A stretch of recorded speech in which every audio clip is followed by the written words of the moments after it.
السلام عليكم ورحمة الله وبركاته. الحمد لله نحمده ونستعينه ونستغفره ونعوذ بالله من شرور أنفسنا ومن سيئات أعمالنا. من يهده الله فلا مضل له ومن يضلله فلا هادي له. أشهد أن لا إله إلا الله وحده لا شريك له وأشهد أن محمدا عبده ورسوله. Amma ba'd. Hadirin dan hadirat yang dirahmati Allah Subhanahu wa taala.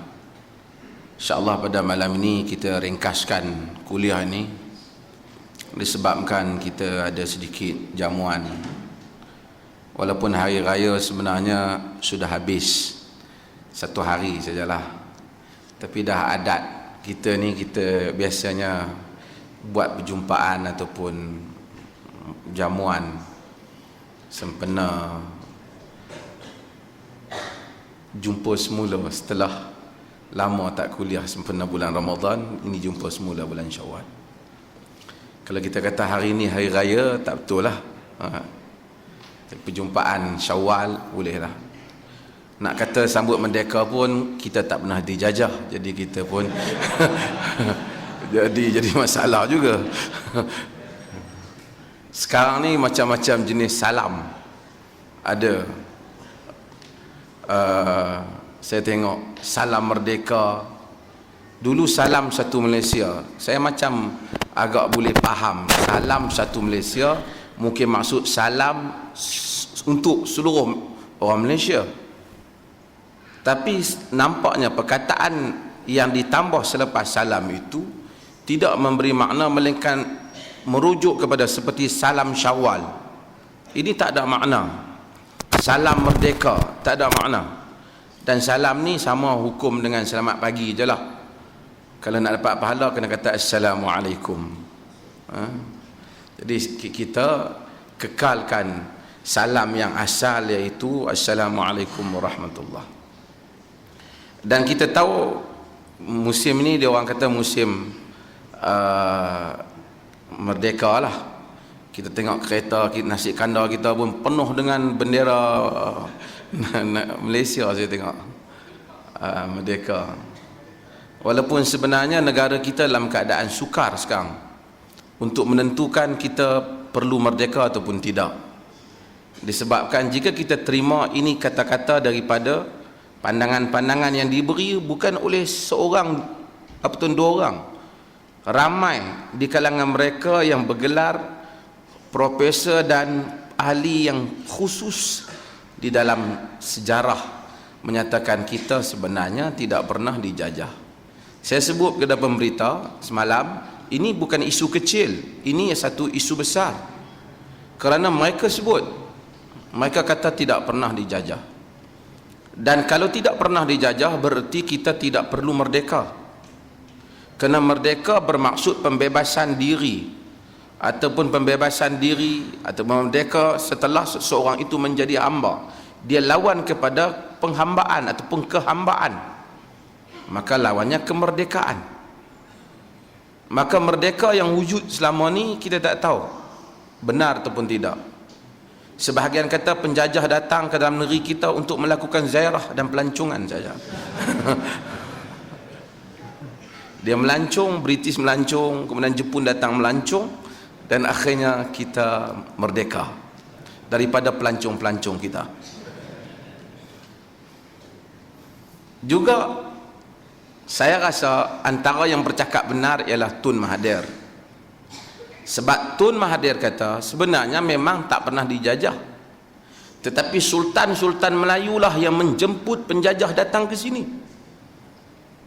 Ini kena, saya tak tahu Ibrahim Ali nak buat demonstrasi ke tak, tapi yang pentingnya Tun Mahathir kata sultan-sultan lah yang menjemput Inggeris datang ke dalam ke negara kita dan kemudian melantik mereka menjadi penasihat. Sama ada secara ditipu atau dipaksa itu soal lain, tetapi dalam rekod orang Melayu tidak boleh dinafikan ada orang Melayu yang mati kerana menentang Inggeris, dan kematian dia itu dengan perintah sultan.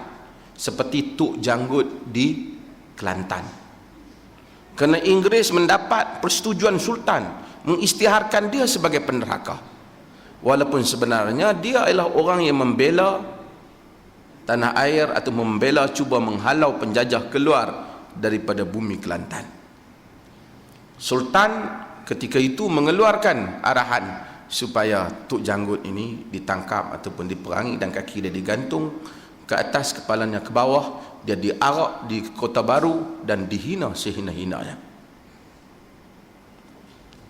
Ini ialah kalau kita nak bercakap benar dan kalau kita berjaya membebaskan diri kita daripada sifat feudal yang tak mau bercakap apabila membabitkan soal bangsawan Melayu.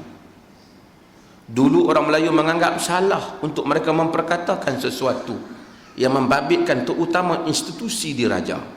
Dan tambah hari ini ada NGO apa ni, tapi saya rasa kita tetap berterima kasih dengan apa yang Tun Mahathir sebut. Kalau nak tangkap, tangkap dia. Artinya ini mungkin jawapan kepada kita dijajah atau kita tidak dijajah. Apapun yang penting, Inggeris telah datang ke sini dan menguasai bumi ini. Dan apabila dia datang, dia telah memberikan kecelaruan identiti. Saya ingat lelaki yang paling terkenal pada bulan ini ialah Mat Indra. Satu manusia yang ramai orang tak kenal, sekarang semua orang kenal. Serentak dengan dia dikenali dengan Mat Sabu kot. Saya bukan nak ulas pasal Mat Indra, tapi saya nak memberitahu bahawasanya di kalangan sejarawan yang mengkaji tentang Jepun dan pendudukan Jepun dan sejarah Jepun, bukan saja di Malaysia termasuk di Indonesia, antaranya Datuk Profesor Abu Talib, dia menyebut salah seorang yang orang silap tabalkan sebagai perwira ialah Lieutenant Adnan. Orang anggap dia berjuang untuk mempertahankan tanah air. Sebenarnya dia berperang bagi pihak British untuk mempertahankan Singapura. Jepun memang bukan penjajah yang teruk lah perangai. Kalau nak dibandingkan antara dua kuasa itu, mungkin British lebih baik pada beberapa sudut. Jepun ni lebih kelihatan kejam. Tapi permusuhan Jepun sebenarnya ia bermusuh dengan British dan dia bermusuh dengan orang Cina. Kan dia ada masalah di Cina. Kalau sekiranya kita tidak perkauman, tapi kalau kita andaikan Jepun tu benar-benar berkuasa di Singapura, saya rasa kemungkinan orang Melayu jadi majoriti lah kat Singapura. Kerana Jepun tentu akan menghalau British dan serentak mungkin akan menghalau Cina juga. Dan ini adalah, kita tak perkauman di sudut itu, tetapi nak ceritanya itu adalah realiti. Dan Lieutenant Adnan telah berjaya mempertahankan kekuasaan British di Singapura. Mungkin orang tafsirkan itu perwira, tetapi bukan semua ahli sejarah yang setuju. Ini semua memberikan satu makna kepada kita bahawasanya sejarah sesuatu yang patut disingkap semula. Kita banyak dalam Islam pun sejarah yang patut disingkap semula. Kita pernah di sini kita sering ceramah tentang sejarah para sahabat Nabi sallallahu alaihi wasallam. Kerana tuan-tuan hadirin dan hadirat, kita tidak menyaksikan sesuatu peristiwa sejarah yang berlaku pada zaman Nabi sallallahu alaihi wasallam. Apa yang berlaku pada zaman Nabi kita tak tengok.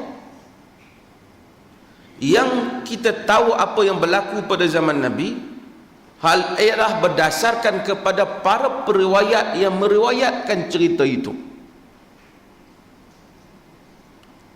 Sebab itu di situ datangnya peranan para rawi.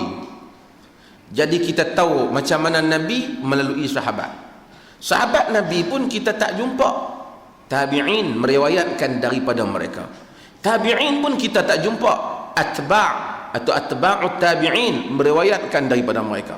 Kemudian anak-anak murid generasi demi generasi sehinggalah sampai kepada rawi yang akhir seperti Al-Bukhari, Muslim, Ahmad, Abdul Razzaq, Ibn Jarud, Ibn Hibban. Mereka-mereka inilah yang telah membukukan ataupun meriwayatkan hadis-hadis yang menceritakan apa yang berlaku, yang diriwayatkan daripada Nabi dan para sahabat radhiyallahu anhum melalui apa yang dinamakan jalur ataupun salur periwayat. Engkau daripada engkau, daripada engkau, daripada engkau, daripada engkau sampai ke akhirnya yang kita namakan dengan sanad, iaitu rangkaian para perawi sehingga sampai kepada matan. Sanad itulah yang menentukan boleh dipercayai ataupun tak dipercayai. Itu hebatnya Islam nak dibandingkan ilmu sejarah yang lain. Kerana Islam pada asasnya penceritaan di dalam Islam, ya ayyuhalladzina amanu in ja'akum fasiqun binaba'in fatabayyanu an tusibu qauman bijahalah fatusbihu ala ma fa'altum nadimin. Wahai orang-orang yang beriman, jika datang kepada kamu orang fasik dengan sesuatu naba, dengan sesuatu